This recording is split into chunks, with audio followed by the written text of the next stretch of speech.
லூக்கா அதிகாரம் 18. சோர்ந்து போகாமல் எப்பொழுதும் ஜெபம் பண்ண வேண்டும் என்பதை குறித்து அவர்களுக்கு அவர் ஒரு உவமையை சொன்னார். ஒரு பட்டணத்திலே ஒரு நியாயாதிபதி இருந்தான்.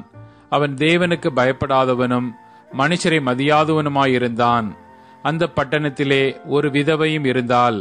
அவள் அவனிடத்தில் போய், எனக்கும் என் எதிராளிக்கும் இருக்கிற காரியத்தில் எனக்கு நியாயம் செய்ய வேண்டும் என்று விண்ணப்பம் பண்ணினாள்.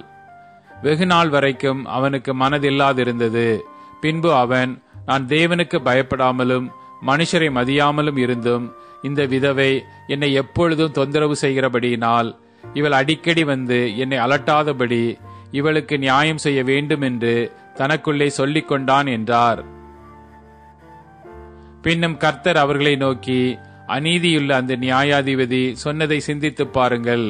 அந்தப்படியே தேவன் தம்மை நோக்கி இரவும் பகலும் கூப்பிடுகிறவர்களும் ஆகிய தம்மால் தெரிந்து கொள்ளப்பட்டவர்களின் விஷயத்தில் நீடிய பொறுமை உள்ளவராயிருந்து அவர்களுக்கு நியாயம் செய்யாமல் இருப்பாரோ?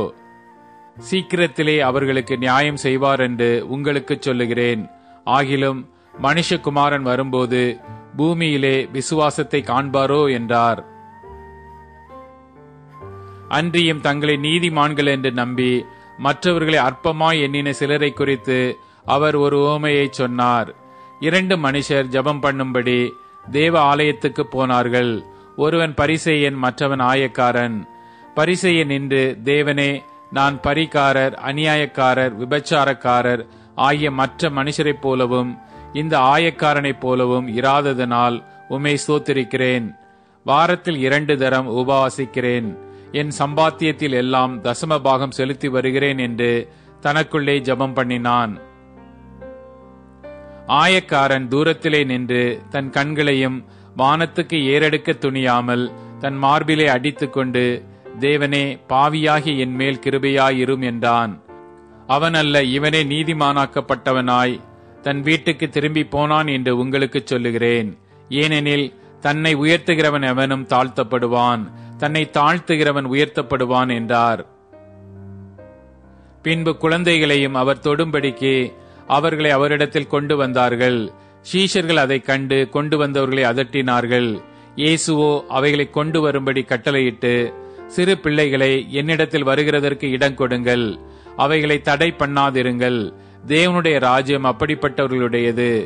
எவனாகிலும் சிறு பிள்ளையைப் போல் தேவனுடைய ராஜ்யத்தை ஏற்றுக்கொள்ளாவிட்டால் அதில் பிரவேசிக்க மாட்டான் என்று மெய்யாகவே உங்களுக்கு சொல்லுகிறேன் என்றார். அப்பொழுது தலைவன் ஒருவன் அவரை நோக்கி, நல்ல போதகரே, நித்திய ஜீவனை சுதந்தரித்துக் கொள்வதற்கு நான் என்ன செய்ய வேண்டும் என்று கேட்டான். அதற்கு இயேசு, நீ என்னை நல்லவன் என்று சொல்வானேன்?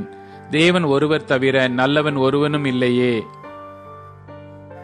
விபச்சாரம் செய்யாதிருப்பாயாக, கொலை செய்யாதிருப்பாயாக, களவு செய்யாதிருப்பாயாக, பொய் சாட்சி சொல்லாதிருப்பாயாக, உன் தகப்பனையும் உன் தாயையும் கனம் பண்ணுவாயாக என்கிற கற்பனைகளை நீ அறிந்திருக்கிறாயே என்றார்.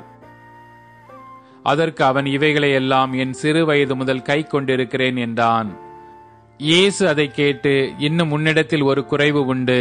உனக்கு உண்டானவைகளை எல்லாம் விற்று தரித்திரருக்கு கொடு, அப்பொழுது பரலோகத்திலே உனக்கு பொக்கிஷம் உண்டாயிருக்கும். பின்பு என்னை பின்பற்றி வா என்றார்.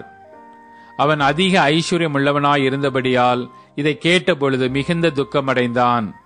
அவன் மிகுந்த துக்கமடைந்ததை இயேசு கண்டு, ஐஸ்வர்யமுள்ளவர்கள் தேவனுடைய ராஜ்யத்தில் பிரவேசிப்பது எவ்வளவு அரிதாயிருக்கிறது.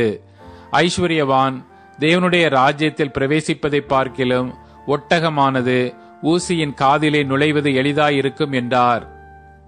அதை கேட்டவர்கள், அப்படியானால் யார் ரட்சிக்கப்படக்கூடும் என்றார்கள். அதற்கு அவர், மனுஷரால் கூடாதவைகள் தேவனால் கூடும் என்றார். அப்பொழுது பேதுரு அவரை நோக்கி, இதோ நாங்கள் எல்லாவற்றையும் விட்டு உம்மை பின்பற்றினோமே என்றான். அதற்கு அவர், தேவனுடைய ராஜ்யத்தின் நிமித்தம் வீட்டையாவது, பெற்றோரையாவது, சகோதரரையாவது, மனைவியையாவது, பிள்ளைகளையாவது விட்டு விட்டவன் எவனும் இம்மையிலே அதிகமானவைகளையும் மறுமையிலே நித்திய ஜீவனையும் அடையாமற் போவதில்லை என்று மெய்யாகவே உங்களுக்கு சொல்லுகிறேன் என்றார்.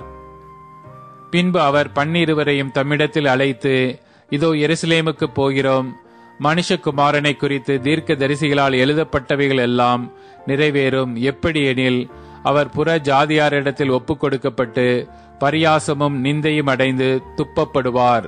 அவரை வாரினால் அடித்து கொலை செய்வார்கள். 3ஆம் நாளிலே அவர் உயிரோடு எழுந்திருப்பார் என்றார். இவைகளில் ஒன்றையும் அவர்கள் உணரவில்லை. அவைகளின் பொருள் அவர்களுக்கு மறைவாயிருந்தது. அவர் சொன்னவைகளை அவர்கள் அறிந்து கொள்ளவில்லை. பின்பு அவர் எரிகோவுக்கு சமீபமாய் வரும்போது ஒரு குருடன் வழியருகே உட்கார்ந்து பிச்சை கேட்டுக் கொண்டிருந்தான். ஜனங்கள் நடக்கிற சத்தத்தை அவன் கேட்டு இதென்ன என்று விசாரித்தான். நசிரேயனாகிய இயேசு போகிறார் என்று அவனுக்கு அறிவித்தார்கள். அப்பொழுது அவன், இயேசுவே, தாவீதின் குமாரனே, எனக்கு இரங்கும் என்று கூப்பிட்டான். முன் நடப்பவர்கள் அவன் பேசாமல் இருக்கும்படி அவனை அதட்டினார்கள். அவனோ, தாவீதின் குமாரனே, எனக்கு இரங்கும் என்று மிகவும் அதிகமாய் கூப்பிட்டான். இயேசு நின்று அவனை தம்மிடத்தில் கொண்டு வரும்படி சொன்னார்.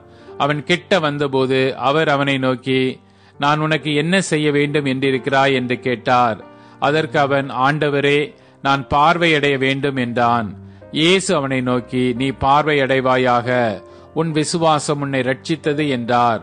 உடனே அவன் பார்வையடைந்து தேவனை மகிமைப்படுத்திக் கொண்டே அவருக்கு பின் சென்றான்.